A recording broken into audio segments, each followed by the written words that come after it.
எனக்கு இன்னும் ஞாபகம் இருக்குது. விஜய் அவர் வந்து அண்ணன் வந்து எங்கள் 2 பேரும் கட்டி பிடிச்சாரு. டேய் சீக்கிரமாக ஷார்ட் எடுக்க சொல்கிறான், ரொம்ப கேவலமாக இருக்குடா. அவங்க 2 பேரும் இந்த உள்ற நானும் ஜீவா நிற்போம். விஜய் அண்ணன் வந்துட்டு இருப்பாரு. குட் மார்னிங் அப்படின்னு அங்கேயும் நான் காட்டுவோம் அந்த அண்ணன் வரும்போது அப்படின்னு ஆயிடணும். ஜீவா வந்து அப்படின்ட்டு இருப்பாங்க. திருப்பி வந்து அவங்க எதுவும் சொல்லாமல் இருந்திருப்பாங்க. மக்கம் ஆகிட்டு அப்படின்னு உடனே வந்துட்டு இது மென்டலாடா ஆய் சொல்லணும், நம்ம ஆய் சொல்ல மாட்டோம். சரி கண்டுக்காத சார். திருப்பி கிட்ட வந்துட்டு அவங்க இலியானாவும் விஜய் என்னோட ஷாட்டில் வந்து ரவுண்ட் ட்ராலி ஷாட்டில் ஒரு சொதப்பல் நினச்சி நாங்கள் 2 பேரும் பயங்கரமாக சிரிச்சிட்டோம். அவர் எங்களை மண்ணில் துரத்துனார் அடிக்கிறதுக்கு. 2 பேரும் போய் விழுந்து சீக்கிரம் 3 பேரை கூப்பிட்டு சங்கர் சார் வந்து. ஸோ அது எனக்கு ஒரு சின்ன ஏமாற்ற மாதிரி தான் இருக்கும். பட் அதுக்காக அந்த எக்ஸ்பீரியன்ஸ் நான் மறக்கவே மாட்டேன். I would still be thankful Shankar சாருக்கு. அவர் அந்த படத்துக்கு நான் பொருத்தமாக இருப்பேன்னு நினச்சதுக்கு நான் அவருக்கு ரொம்ப நன்றி கிடப்பேன். ஏன்னா அதுக்கு இன்னும் எத்தனை பேர் போட்டி போட்டாங்கன்னு எனக்கு தெரியும். அந்த வகையில் அது பெரிய வெற்றி எனக்கு. வாவ் தமிழா வியூவர்ஸ்க்கு வணக்கம். இந்த இன்ட்ராக்ஷன் யார் கூட இருக்க போகுது அப்படின்னா ஆக்டர் ஸ்ரீகாந்த் நம்ம கூட இணைஞ்சிருக்காரு. ஸோ அவரோட தான் இருக்க போகுது. வணக்கம். வாவ் தமிழா நேயர்கள் அனைவருக்கும் என்னுடைய பணிவான வணக்கங்கள். சார் முதல் கேள்வி, எப்படி அவ்வளோ எங்கே இருக்கீங்க? தெரியல sir. Age just a number. நான் என்ன பிலீவ் பண்ணுறேன்னா டயர்டாக இல்லாமலாம் இருக்க மாட்டோம். சில நேரத்தில் வலியெல்லாம் இருக்கும், பாடி பெயின்ஸ்லாம் இருக்கும், சில டைம் உடம்பு முடியாமலாம் இருக்கும். ஆனால் அந்த கேமரா முன்னாடி இல்லை நம்ம சினிமாக்கான ஒரு ஃபங்க்ஷன் போகிறோம் அப்படின்னா அந்த ஃபுல் எனர்ஜியை அதுக்காக ப்ரிப்பேர் பண்ணிட்டு வந்துடும். முடிஞ்சவொடனே புஷ்ன்னு விழுந்துடும். ஓகே சார், ஃபோட்டோ எடுத்துகிட்டு ஆடிஷன் போன ஸ்ரீகாந்த் இருக்கார்ல, ஸோ அந்த ஸ்ரீகாந்த் இப்போ உங்கள்கிட்ட பார்த்து ஒரு கேள்வி கேட்குறதா இருந்தால் என்ன கேட்பாரு? நீங்கள் அவருக்கு ஒரு அட்வைஸ் கொடுக்குறதா இருந்தால் என்ன கொடுப்பீங்க? ஆக்சுவலி டக்குன்னு பார்த்தா எனக்கு அந்த ஸ்ரீகாந்துக்கு பேர் கிடையாது. அப்போது யாருக்குமே தெரியாது. இப்போ அந்த ஃபோட்டோஸ் சொன்னால் அடுத்தவங்க பேர் சொல்லுவாங்க. ஸோ அது பெரிய சக்ஸஸ் எனக்கு, பெரிய சாட்டிஸ்ஃபேக்ஷன். இன்றைக்கி என்ன சொல்லுவேன் அப்படின்னா, இப்போ அந்த ஃபோட்டோ தேவையா அப்படின்னு, தேவையே இல்லை. ஆக்சுவலி அந்த ஃபோட்டோ இப்போ எனக்கு தேவை, கிடைக்க மாட்டேறது. அந்த காப்பி கிடையாது என்கிட்ட. ஓகே. அப்போல்லாம் வந்து இதுக்கு டிஜிட்டலைஸ் பண்ணல. ஸோ நான் அந்த மணிகண்டன் கைமால் ஃபோட்டோகிராஃபர்ஸ் அவங்ககிட்ட கேட்டுட்டு இருந்தேன், அந்த ஃபோட்டோஸ் முடிஞ்சால் எனக்கு திருப்பி கொடுங்க அப்படின்னு சொல்லி ஒரு செட்டு. நான் நினச்சா கூட அந்த மாதிரி ஃபோட்டோஸ்க்கு வர முடியாது. ஓகே. நேச்சுரல் சோர்ஸில் ரொம்ப நல்லா இருந்துச்சு. அது ஃபோட்டோஸோட மெமரி சொல்ல முடியுமா சார்? பாரதிராஜா சார்கிட்ட போயிருந்தேன். படத்தில் வந்து என்னை ட்ராப் பண்ணிவிட்டு பாரதிராஜா சார்கிட்ட கூப்பிட்டு போயிருந்தேன். தாடி ஸ்ரீதர்னு சொல்லி அவரோட அசிஸ்டன்ட். இன்றைக்கி அவர் வந்து பெரிய ஓவியம் வரையக்கூடியவர். இன்ன வரைக்கும் அவர் எந்த எதிர்பார்ப்பு இல்லாமல் என்னை அன்றைக்கெலாம் வந்து எல்லா இடத்துலையும் போய் கூப்பிட்டு போய் அறிமுகப்படுத்தியிருக்கார். கதை சார் படத்தில் ட்ராப் ஆகியிருந்தப்போ நாங்கள் போனப்போ பாரதிராஜா சார் ஃபோட்டோ இல்லாமல் நீ ஹீரோயா அப்படின்னார். நான் அவர் மறக்கவே மாட்டேன். பாரதிராஜா சார் இன்றைக்கும் சரியாக அவருக்கு நான் நன்றி கடமைப்பட்டிருக்கேன். தோ பாலச்சந்தர் சார் என்னை அறிமுகப்படுத்தியிருந்தாலும் சின்ன திரையில். அப்போது வந்து அங்கே ஒரு இயக்குனர், அவரோட படத்துக்கான இயக்குனர், நான் ஃபோட்டோஸ் எடுத்து வந்தது கொனிக்கால போய் எடுத்துகிட்டு வந்தது தூக்கி போட்டு நல்ல போர்ட்ஃபோலியோ பண்ணிட்டு வாங்க. ஸோ அப்படி போய் பண்ணது தான் அந்த போர்ட்ஃபோலியோ. எங்கள் அம்மா வந்து அவங்களோட முழு சம்பளத்தை எடுத்து கொடுத்தாங்க. ஓகே. போர்ட்ஃபோலியோ பண்ணி முடித்தோம். நானும் அது கைமல் அவங்கெல்லாம் போய், இன்னும் ஞாபகம் இருக்குது, ராயபுரம் சைடு அந்த ரயில்வே ட்ராக் கிட்டலாம் போய் எடுத்தோம். போலீஸ் துரத்துனாங்க. அந்த அங்கே வர டிஸ்டன்ஸு ஃபோட்டோ எடுத்துக்கிட்டு இருக்காங்க. அந்த கேப்பில் போலீஸ் வருது தெரியுது லெஃப்ட் ஆக்சஸில். நான் வந்து அதில் கேஷுவலாக நின்று இந்த ஃபோட்டோ போஸ்ட் கொடுத்துட்டு டக்குன்னு ஓடுறோம். கேமரா பிடிச்சா போச்சுன்னு. சென்ட்ரல் ஃபோர்ஸ் அது. அந்த ஃபோட்டோலாம் தான் செலக்ட் ஆச்சு. நான் வந்து இந்த பிரிட்ஜ் இருக்கும், என்னது டுவர்ட்ஸ் செக்ரட்டரியேட் போகும்போது நேப்பியர் பிரிட்ஜ் இருக்கு இல்லையா, அங்கே தான் வந்து சாஞ்சிக்கிட்டு ஒரு ஜாக்கெட் போட்டுருவேன், ஸ்போர்ட்ஸ் ஜாக்கெட் போட்டுக்கிட்டு ப்ளூ கலர் ஃபிட்டட் டிஷர்ட். அது என் டிஷர்ட் எந்த கிடையாது, என் ஃப்ரெண்டுது. ஹெல்மெட் எந்த கிடையாது, இன்னொருத்தருது. ஜாக்கெட் இன்னொருத்தருது. போட்டுட்டு அந்த ஃபோட்டோ எடுத்துகிட்டு இருக்கோம். காலையில் டிராஃபிக்லாம் போயிட்டுருக்கோம். இந்த ஃபோட்டோஸ் தான் வந்து சிஸ்டருக்கு கொடுத்துருந்தேன். Natural source light, no makeup, எதுவுமே இருக்காது. பட் இப்போது சமீபத்தில் வந்து ஜீவா அவர்கள் வந்து ஒரு இன்டர்வியூ கொடுத்துருந்தாரு. அதில் வந்து நண்பன் படத்தோட முக்கியமான மெமரிஸ்லாம் சொல்லியிருந்தாரு. அதில் வந்து குறிப்பாக இலியானா, விஜய் சார், அப்புறம் நீங்கள் 2 பேரும் பெரிய அதில் உங்களுக்கு மறக்க முடியாத ஒரு மெமரி இருக்கா சார்? இலியானா பற்றி என்ன சொன்னார்? இல்லை, அந்த தலைவா யுவர் கிரேட் அப்படிங்கிறதுக்கு வேற ஒரு இன்னர் கொடுத்துருந்தாங்க, அப்புறம் மாற்றி கொடுக்க சொன்னாங்க. எனக்கு இன்னும் ஞாபகம் இருக்குது. விஜய் அவர் வந்து அண்ணன் வந்து எங்கள் 2 பேரை கட்டி பிடிச்சாரு. டேய் சீக்கிரமாக ஷார்ட் எடுக்க சொல்கிறான், ரொம்ப கேவலமாக இருக்குடா. அவங்க 2 பேரும் இந்த உள்றில் வந்து நான் கட்டி பிடிச்சிருக்கு, என்ன தப்பாக எடுத்துக்க போகிறாங்கடா அப்படின்றா. அண்ணே கொஞ்சம் தள்ளி நிலைங்கண்ணே, ரொம்ப வராசு தானே, இப்படிலாம் பேச்சு ஓடும். இன்னொரு பக்கம் ஜீவா சொன்னாலும் தெரில, என் நண்பன் நான் இப்போ காலி பண்ணுறேன். இலியானா வந்து காலங்கத்தால் கிளம்பி வருவாங்க. நானும் ஜீவா நிற்போம். விஜய் அண்ணன் வந்துட்டு இருப்பாரு. இப்போ வந்து குட் மார்னிங் அப்படின்னு அங்கேயும் நான் காட்டுவோம் அந்த நடந்து வரும்போது அப்படின்னு ஆயிடுவாங்க. ஜீவா வந்து அப்படின்ட்டு இருப்பாங்க. திருப்பி வந்து அவங்க எதுவும் சொல்லாமல் இருந்திருப்பாங்க. இன்னும் மச்சான் மொக்கம் ஆகிட்டு அப்படி உடனே வந்துட்டு அடா இது மென்டலாடா ஹாய் சொன்னால் நம்ம ஹாய் சொல்ல மாட்டோம். சரி கண்டுக்காத வச்சாங்க. திருப்பி கிட்ட வந்துட்டு அவங்க what do you say hi to me அப்படின்வாங்க. ஜீவா பார்த்துட்டு என்னடா மென்டலடா நான் ஹாய் சொல்லப்பா ஹாய் சொல்லி இப்போ வந்து what do you say ஹாய்றாடா. பாவம் சொன்னாலும் பிரச்சனை சொல்லாட்டியும் பிரச்சனைட்டு இருக்கும். மறுநாள் இவர் வந்து ஹாய் சொல்ல அவங்க வந்து ஹாய் சொல்லி இவர் சொல்ல மாட்டார். அதுக்கு வந்து சண்டை போடுவாங்க. செம்ம கூத்தா இருக்கும். நான் இனிமேலேருந்து நான் பேசவே இல்லைன்னுலாம் இருக்கும். திரும்பியும் ஒரு ஷார்ட்டில் வந்து ஒரு கலவரம் நினச்சி நானும் இலியானாவும் விஜய் என்னோட ஷார்ட்டில் வந்து ரவுண்ட் ராலி ஷார்ட்டில் ஒரு சொதப்பல் நினச்சி நாங்கள் 2 பேரும் பயங்கரமாக சிரிச்சிட்டோம். அவர் எங்களை துரத்துனார், மண்ணில் துரத்துனார் அடிக்கிறதுக்கு. 2 பேரும் போய் விழுந்து சிரிக்கிற 3 பேரை கூப்பிட்டு சங்கர் சார் வந்து ஷூட்டிங் பண்ணலாமா அப்படின்றாரு. இப்படிலாம் நினச்சி. Okay okay. ஸோ உங்களோட ஃபிலிமோகிராஃபியில் இந்த படம் வந்து என் லைஃப்லேயே முக்கியமான கதாபாத்திரமாக அமைஞ்சுது, இந்த படம் வந்து என்னோட லைஃபையே சேஞ்ச் பண்ணுச்சு அப்படின்னா நீங்கள் சொல்லக்கூடிய படம் எதை சொல்லுவீங்க? ஐ வுட் சே அது நத்திங் பட் ஏப்ரல் மாதத்தில் ரோஜா கூட்டம் ஏப்ரல் மாதத்தில் அதுதான் வந்து கேம் சேஞ்சர். அதுக்கப்புறம் தான் உங்களுக்கு ஒரு ஃபவுண்டேஷனே கொடுக்குது. இன்னைய வரைக்கும் வந்து சமீப காலத்தில் மிருகா வாஸ் அ சக்ஸஸ். அதுக்கப்புறம் நீங்கள் சக்ஸஸ்க்கு ஒரு சின்ன கேப் இருக்குன்னா கூட, தோல்விகள் இருந்தால் கூட அதை வந்து தாங்குது அப்படின்னா இதுக்கெல்லாம் காரணம் தான். இப்போ நண்பன் பெரிய ஹிட்டு தான், பெரிய படம், எல்லா இடத்துக்கும் என்னோட பர்ஃபார்மன்ஸை பாராட்டினாங்க, எல்லாம் பண்ணாங்க. But that doesn't catapult you. எனக்கு அது பெருசாக வந்து ப்ரொஃபஷனலாக பெருசாக வந்து எனக்கு எதுவும் ஃபேவர் பண்ணலை. புரியுது. ஸோ அது எனக்கு ஒரு சின்ன ஏமாற்ற மாதிரி தான் இருக்கும். பட் அதுக்காக அந்த எக்ஸ்பீரியன்ஸ் நான் மறக்கவே மாட்டேன். I would still be thankful Shankar சாருக்கு. அவர் அந்த படத்துக்கு நான் பொருத்தமாக இருப்பேன்னு நினச்சதுக்கு நான் அவருக்கு ரொம்ப நன்றி கிடப்பட்டிருக்கேன். ஏன்னா அதுக்கு இன்னும் எத்தனை பேர் போட்டி போட்டாங்கன்னு எனக்கு தெரியும். ஸோ அந்த வகையில் அது பெரிய வெற்றி எனக்கு. 2002 to 2010 இது வந்து பயங்கரமாக கோல்டன் பீரியட் தமிழ் சினிமாவுக்கு. ஸோ அந்த இயரில் தான் நீங்களும் நிறைய படங்கள் பண்ணிக்கிட்டு இருந்தீங்க. ஸோ அந்த இயர் வந்து உங்களுக்கு எவ்வளோ க்ளோஸ் டு ஹார்ட்? ஆப்வியஸ்லி பெரிய ரொம்ப மெமரபிள். திருமண பக்கம்லாம் சக்ஸஸ் ஆகுது. Back to back blockbusters. 2006க்கு எனக்கு ஐ திங்க் நான் அப்போ சதுரங்கம் அண்ட் போஸில் வந்து 4 இயர்ஸ் போயிடுச்சு எனக்கு அதுதான் ஒரு பெரிய கேப். அப்போ செட்பேக் வந்துச்சு. ஏன்னா 2007 to 2011 வந்து 4 இயர்ஸ் அப்படியே பெரிய செட்பேக் அது. அதுக்கப்புறம் தான் வந்து எனக்கு ரசிக்கும் சீமானே திருப்பியும் இந்திர விழா வந்து ஒரு கம்பேக் 4 இயர்ஸ்க்கு அப்புறம் திருப்பியும் வந்து ஓப்பன் பண்ணது படங்கள் பண்ணுறதுக்கு. ஏன்னா அந்த இடையில வந்து 4 இயர்ஸ் பண்ணவே இல்லை.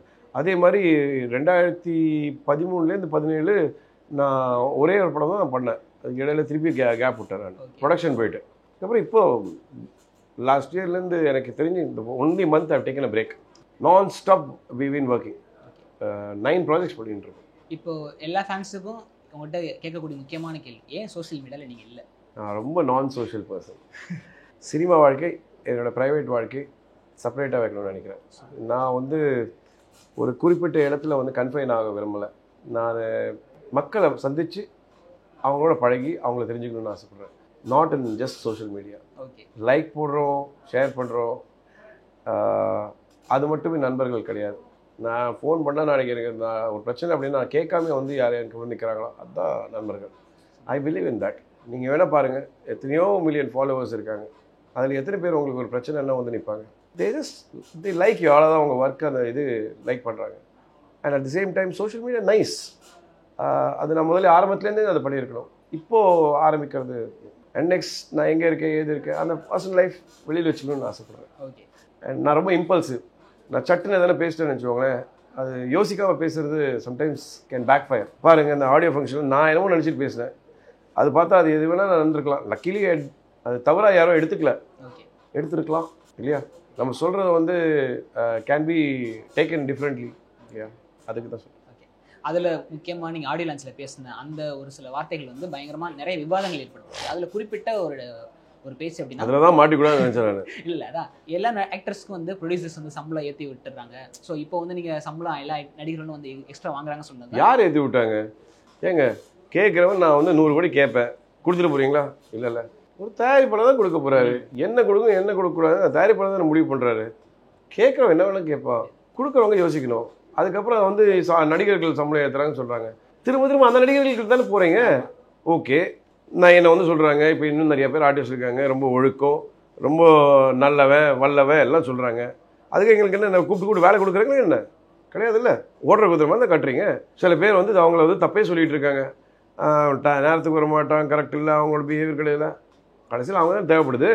we being hypocrites boss. A term is not wrong. Hypocrite is not being wrong. அதாவது என்னென்னா சொல்கிறது ஒன்று செய்கிறது ஒன்றுன்னு ஆகிடுது. ப்ளீஸ் அதுதான் வேணாம். பட் அதுக்காக நான் வந்து அன்றைக்கி தயவுசெய்து ஒரு விஷயத்தை கிளாரிஃபை பண்ணிக்கிறேன். இது வந்து நான் ராஜன் சார் பேசுனதுக்கு அப்புறம் பேசணும்னு நினைக்க வேண்டாம். இது ராஜன் சார் நோக்கி நான் எதுவும் பேசவே இல்லை. ஆக்சுவலி சினிமாவை ரொம்ப போராடின மனுஷன் அவர். என்ன வேடிக்கைன்னா அவர் மட்டும் தான் போராடி இருக்காரு பாவம் நிறையா வாட்டி பைரசிக்கு. யாருமே பெருசாக வந்து அதுக்கு சப்போர்ட் பண்ணவே இல்லை. யாருக்காக பண்ணுறாரு? இந்த குடும்பத்துக்கு தானே பண்ணுறாரு. அந்த குடும்பத்தில் பாதி பேர் வந்து அதில் பங்களிக்கவே இருது இல்லையே. நாங்கள் குரல் கொடுத்தீங்க, இன்னும் பெரிய ஆளுங்க குரல் கொடுக்க சொல்லுங்கள் அவருக்கு. அவர் சப்போர்ட் பண்ணுறதுக்கு அவரும் போராடி பார்த்துட்டு இருக்கார் பாவம். நான் இன் ஜென்ரல் சொல்கிறேன். இப்போ ஒரு சில ஃபோட்டோஸ் காட்டுறேன், அதை பற்றின உங்களோட மெமரிஸ் மட்டும். First one. ஓயா, எங்கள் பிரதர், அது எங்கள் அண்ணன், எங்கள் அப்பாவோட தம்பி, சின்ன தம்பி அவர். நான் அப்போ இருந்தே உங்களுக்கு சினிமா கனவு இருந்தது? அப்போது ஆல்மோஸ்ட். பட் அப்போ வந்து நான் ட்ராமா போட்டுட்டு இருந்தேன். இந்த ஷேக்ஸ்பியர் நம்ம ஸ்கூல்லலாம் ஒரே இதுதானே இருக்கும், ஆகும்னா ஷேக்ஸ்பியர் தானே. ஹேமில் திருப்பியும் நான் மர்ச்சன்ட் ஆஃப் வெனிஸ், ஷைலாக் தான் பண்ணேன். மர்ச்சன்ட் ஆஃப் வெனிஸில் நம்ம வந்து ஷைலாக் பண்ணேன். Actually negative. நான் ஃபஸ்ட்டு வின் பண்ண அவார்டு வந்து ஸ்கூலில் வின் பண்ணது வந்து ஷைலாக் அவார்டு வின் பண்ணி என் கிளாஸ்லேருந்து நாங்கள் 18 பேர், நான் வந்து 18 பேர் 20 பேர் டீச்சரை சேர்த்து நான் ரங்கீலா கூப்பிட்டு போனேன். சூப்பர். தியேட்டர் கூட நல்லா ஞாபகம் இருக்குது, நம்ம அபிராமி தியேட்டர் தான், அங்கே தான் கூப்பிட்டு போயிருந்தேன். போய் ரங்கீலா படத்தை பார்க்க போயிருந்தோம். கிளாஸ் கூட கூப்பிட்டு போய் ரங்கீலா படம் பார்த்தோம். அதுக்கடுத்து இன்னொரு ஃபோட்டோ. இது வந்து நான் எஸ்பிஓ அண்ணா நகரில் படித்தப்போ அந்த குரூப் இன்னும் எல்லாருமே டச்சில் இருக்காங்க. அதில் ஒருத்தர் வந்து கிட்டத்தட்ட எனக்கு பிரதர் மாதிரி, எல்லாமே அதில் இருந்த ஃப்ரெண்ட்ஸ் எல்லாருமே இருக்காங்க.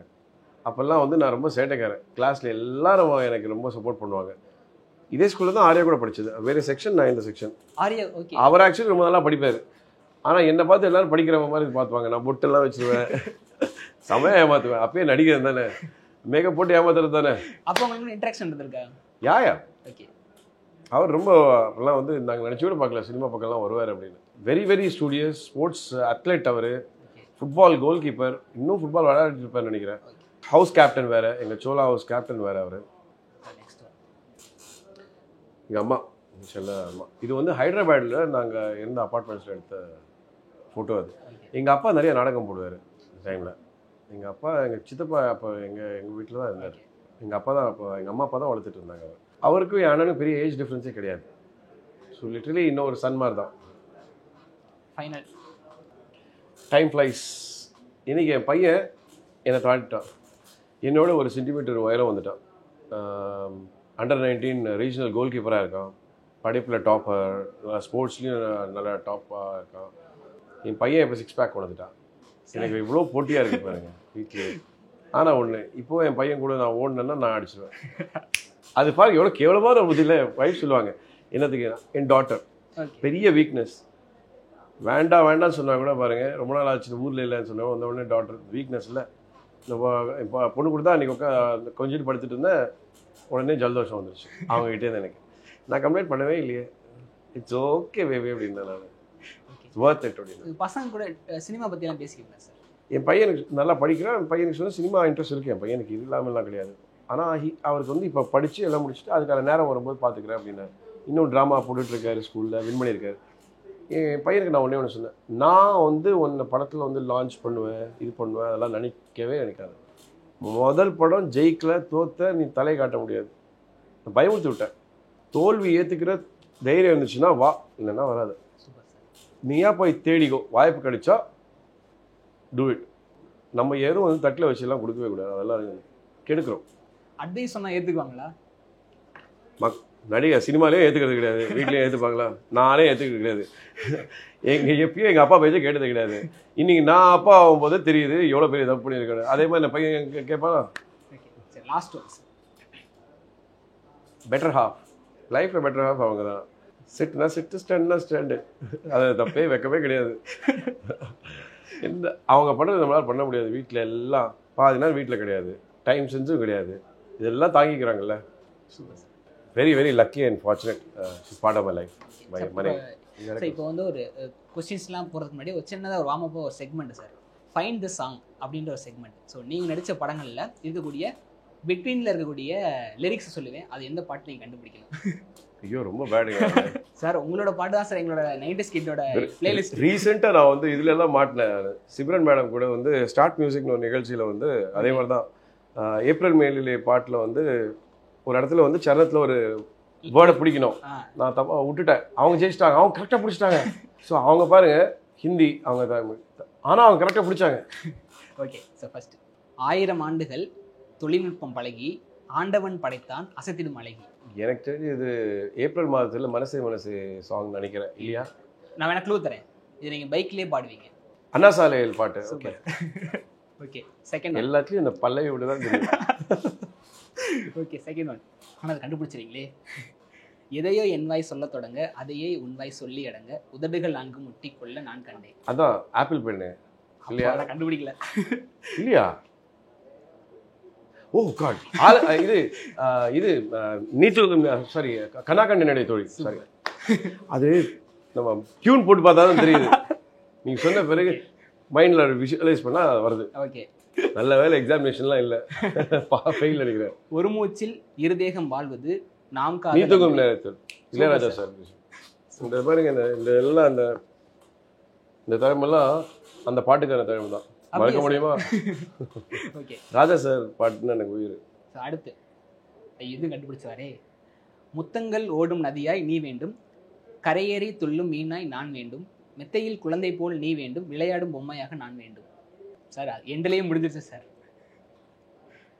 வேண்டும் வேண்டும். இது வந்து சதுரங்கம் படத்துல சரி நீ வேண்டும் நீ வேண்டும் சாங் நானும் சதாவும் பாடின பாட்டு Varnajalam. Yes super sir. Vidyasagar sir. What a beautiful music director. செம்ம மியூசிக் சார். இப்போ வரைக்கும் பிளேலிஸ்ட்ல இருக்கு சார். எனக்கு திரும்ப வந்து வித்யாசாகர் சார் கூட ஒர்க் பண்ண ரொம்ப ஆசை. ஐ வில் மேக் ஷூர் டெஃபினட்டா அவர் கூட. நீங்க பாருங்க அவரோட மெலடிஸ் எல்லாம் ஃபேபுலஸ் மெலடிஸ். ரீரெக்கார்டிங்கும் மியூசிக் ஐ மீன் சாங்ஸும் அமையக்கூடிய சில மியூசிக் டைரக்டர்ஸ் யாரு? ரஹ்மான் சார், திருப்பியும் நீங்க இளையராஜா சார், திருப்பியும் வித்யாசாகர். ஆக்சுவலாக வர்ணஜலம்ல வந்து முக்கியமாக அவங்களோட ரோல் வந்து இப்போ வரைக்குமே நிறைய ஹீரோஸ் வந்து நெகட்டிவ் ஸ்டேட் ரோல்லாம் பண்ணிக்கிட்டு இருப்பாங்க. ஆனால் ஃபர்ஸ்ட் டைம் நீங்கள் வந்து பயங்கரமாக ஒரு ஸ்ரீகாந்த் சார் இப்படி பார்க்க முடியுமா அப்படின்னு ஒரு இதாக இருந்துச்சு. ஆக்சுவலி நானாக தான் போய் அந்த வாலண்டியர் அந்த கதை பண்ணேன். ஞானவேல் சார் ஆஃபீஸில் வந்து வேறு நடிகருக்காக பிளான் பண்ணி வச்சுருந்தார். தச்சலோக்கா அங்கே வரும்போது ஆஃபீஸ் வரும்போது ஞானவேல் சார் எங்களுக்கு க்ளோஸ் ஏப்ரல் மாதத்தில் பண்ணதால் அவர் எதாவது கதை வந்துச்சுன்னா எனக்கு சும்மா ஒரு இது சொல்லுவார். அப்போ சொன்னார், ஸ்ரீ இதை கேட்டேன் சும்மா கேளுங்க அப்படின்னு. சார் ரொம்ப அதுக்கு நானே பண்ணுறேன் அப்படி பண்ணது தான். சூப்பர். ஒரு ரியல் இன்சிடென்ட் பேஸ்டு ஸ்கிரிப்ட். ஆக்சுவலாக அப்போ வந்து நீங்கள் ஒரு சில படங்கள் பண்ணிக்கிட்டு இருக்கீங்க. ஃபர்ஸ்ட் டைம் வந்து ஒரு புதுசாக ஒரு இன்னோவேட்டிவாக ஒரு கேரக்டர் எடுக்கிறோம் அப்படின்றப்ப உங்களுக்கு ஒரு தயக்கம் இருந்துச்சா சார்? தயக்கம்ன்றது சரி அந்த டைமில் நான் எங்கேருந்தோ வந்த ஒரு ஆர்டிஸ்ட், எனக்கு ஒரு படம் பண்ணதே பெரிய விஷயம். ஸோ திடீர்னு நடிகர் ஆகிட்டோம். So what is wrong in it and எது ஒர்க் அவுட் ஆகுதுன்னு எப்படி தெரியும்? நான் இன்னும் ஒரு ஃப்ராங்காக சொல்கிறேன், உயிரை வந்து எனக்கு நான் வந்து ஒத்துக்கவே இல்லை. முதல்ல வந்து ஒரு பெரிய தயாரிப்பாளர்கிட்ட வந்தப்போ நான் அந்த படத்தை வந்து மறுத்தேன். எனக்கு வந்து அது எனக்கு வந்து ஒரு தப்பாக இருந்துச்சு. ப்ராப்ளி நான் வந்து என்னோட திங்கிங் அவ்வளோ நேரம் வேண்டடாக இருந்துச்சுன்னு நினைக்கிறேன். அப்போது நான் பயந்தேன். அப்போ அடுத்த வாட்டி இன்னொரு தயாரிப்பாளர்கிட்ட வந்துச்சு, இதே கதையை இன்னொரு தயாரிப்பாளரும் சொல்கிறாரு. அப்போ தான் ஆக்சுவலி வலைப்பேச்சு அந்தனன் அவர் இருக்கார்ல, அப்போ மேனேஜர் வந்தார், பிஆர்ஓ வந்தார். அவர் தான் சொன்னார், சார் நீங்கள் ஏன் சார் அது தவறுன்னு நினைக்கிறீங்க அப்படின்னாரு. நீங்களே அப்படி நினைக்கும்போது அப்போ ஆடியன்ஸ் என்ன நினைப்பாங்க? நீங்கள் அப்படி பார்க்குறீங்க, நீங்கள் சில கடைசி சொல்லுங்கள் அப்படின்னாரு. ஆபாசமே இல்லாமல் ரொம்ப பர்ஃபெக்டாக பண்ணியிருந்தார், ரொம்ப நாகரிகமாக பண்ணியிருந்தார் அந்த டேரக்டர். 25 நாள் படம் வெளியிட்டு நான் அது வரைக்கும் நான் அந்த படத்தை போய் பார்க்கல. 26வது நாள் தான் நான் போய் ஏவிஎம் ராஜேஸ்வரி தியேட்டரில் போய் பார்க்குறேன். ஜனம் வந்து அப்படியே நிறைஞ்சிருக்கு. அப்படின்னு தான் ரியலைஸ் பண்ணேன். எல்லா வாட்டியும் நம்மளோட செலெக்ஷனோ நம்மளோட தாட்டோ அது needn't be correct. Okay super. You can also be wrong. Opinions differ. Last one. எத்தனையோ பைத்தியங்கள் இசையிலே இங்கு உண்டு, உன் இசையில் பித்து கொண்டு என்னை போல் எவர் உண்டு? சார்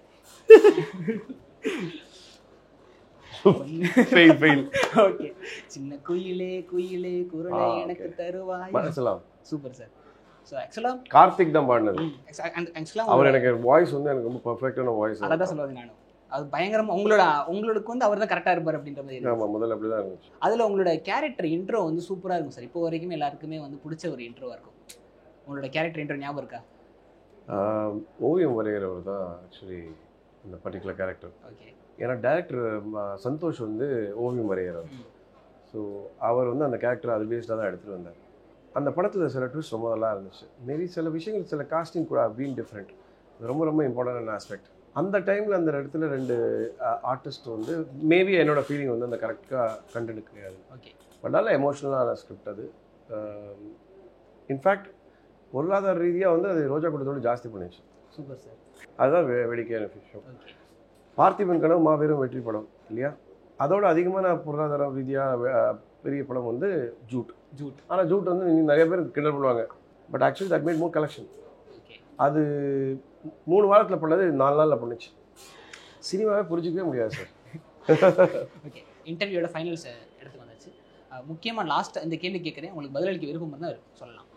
இப்போ சமீபத்தில் நிறைய மீம்ஸ் அண்ட் ட்ரால்ஸ் வந்துச்சு நீங்கள் லாஸ்ட்டாக பண்ண படத்தில். ஸோ அதெல்லாம் எப்படி சார் எடுத்துக்கிட்டீங்க? எனக்கு ஆக்சுவலி அது நான் எதுவும் படவே இல்லை. அது எப்படி தெரிஞ்சதுன்னா, நான் ஒரு இன்டர்வியூ உட்கார்ந்தப்போ தான் அதை பற்றி பேசினாங்க. அப்படியா அப்படின்னு தெரியாது. நான் சோஷியல் மீடியாவில் கிடையாது. ஸோ எனக்கு அது சம்மந்தமே கிடையாது. அண்ட் ஃபார்வர்ட்ஸை நான் பெருசாக கண்டுக்கவே மாட்டேன். இதெல்லாம் வந்து என்னோட வாட்ஸ்அப்லலாம் யாருன்னா அனுப்பிச்சா கூட நான் பெருசாக கண்டுக்கவே மாட்டேன். ஸோ லிட்ரலி நம்ம வந்து இந்த கிளாஸ் டோர் இருக்கு இல்லையா, டஃபன் கிளாஸ் பின்னாடி உட்காந்துருக்க மாதிரி தான் அவங்க கத்துறது எதுவுமே நம்மளுக்கு கேட்காது. And next end of the day அந்த படத்தில் நான் என் ஒர்க் என்ன பண்ணியிருக்கேன்னு பாருங்கள். I think I did a quality work. சில விஷயங்கள் casting can be right or wrong. But who am I to judge? நான் என்ன நிர்பந்தத்தில் பண்ணேன்னு அவங்களுக்கு என்ன தெரியும்? எனக்கு அவங்க சோறு போட்டாங்களா? என் குடும்பத்தை அவங்க காப்பாற்றுறாங்களா? கிடையாது. நான் தானே என்னை நம்பி இருக்கிறவங்களாம் காப்பாற்றிட்டு இருக்கேன். நான் அதுக்கு மட்டும்தான் நான் பதில் சொல்லணும். எல்லா ஃபேன்ஸுக்கும் அவங்ககிட்ட கேட்கக்கூடிய ஒரு கேள்வி, அதாவது ஸ்ரீகாந்த் சார் வந்து நினச்சிருந்தாருன்னா இப்போ இருக்கக்கூடிய அந்த ஃபேன் பேஸாக இருக்கட்டும் சரி, வசூல் வேட்டையாக இருக்கட்டும் சரி, நடத்திருக்க முடியும். அவர் ஏன் அந்த ரூட்லேருந்து விலகி போனார் அப்படின்னு சொல்லி ஒரு நான் விலகி போகல. அது காலத்துங்க டைம் அந்த மாதிரி ஆச்சு. பட் அதுக்காக அது நிரந்தரம் கூட சொல்ல முடியாதுல்ல. ஸோ மேபி திரும்ப அந்த அதே வசூல் வேட்டைக்கு வந்துடலாம். All it matters is one success. So அப்படி இருந்துச்சுன்னா நான் நண்பனில் இருக்கும்போது நான் அது பெரிய குறையாக இருந்திருக்கலாமே. Was it? கிடையாது இல்லை. இப்போ நான் சமீப காலத்து பெரிய இடைவெளிக்கு அப்புறம் தெலுங்குல ஒரு படம் பண்ண பின்னம் 2 நாளில் அவ்வளோ பெரிய கலெக்ஷன் ஆச்சு. ஸோ ஆமாம், 640 தியேட்டர். அமெரிக்கா மட்டும் 111 தியேட்டரில் ரிலீஸ் பண்ணியிருக்காங்க. எப்படி ரிலீஸ் பண்ணாங்க? கர்நாடகாவில் 140 தான். நம்பர்ஸ் பாருங்கள். அது எப்படி பண்ணாங்க? அந்த படம் அவ்வளோ பெரிய சக்ஸஸ் ஆகிருக்கு. அதுக்கப்புறம் வரிசையாக பண்ணியிருக்கேன். இன்றைக்கி எனக்கு ஹரிகதான்றது 7 லாங்குவேஜில் பண்ணியிருக்காங்க. அடுத்தது மல்டி லாங்குவேஜில் ஒரு ப்ராஜெக்ட் பண்ணிகிட்ருக்கேன். நம்பிக்கை இருக்கணும், அவ்வளோதான். என்னை பொறுத்த வரைக்கும் கதைக்கு ஏற்ற ஒரு நடிகராக இருக்குன்னா அதை பாருங்கள். நெக்ஸ்ட் வாய்ப்பு கொடுத்தா என்னால் பண்ண முடியுமா பண்ண முடியாதான் பாருங்கள். பண்ணால் டெஃபினெட்லாக why not? சாய்ஸஸ் கூட பீன் ராங். பட் அது கலெக்டிவ் தானே. அந்த தப்புக்கு நான் மட்டும்தான் காரணம்னு சொல்கிறது தப்பு. தப்புனா மட்டும் ஒருத்தரை வந்து சிங்கிள் அவுட் பண்ணுறாங்க. வெற்றினா கரெக்டுனா மட்டும் எல்லாரும் கொண்டாடுறாங்க. அது நாட் ரைட். சார் இவ்வளோ நேரத்துக்கு எங்களை இன்டர்வியூ கொடுத்ததுக்கு ரொம்ப ரொம்ப நன்றி sir. Thank you so much. Thank you so much.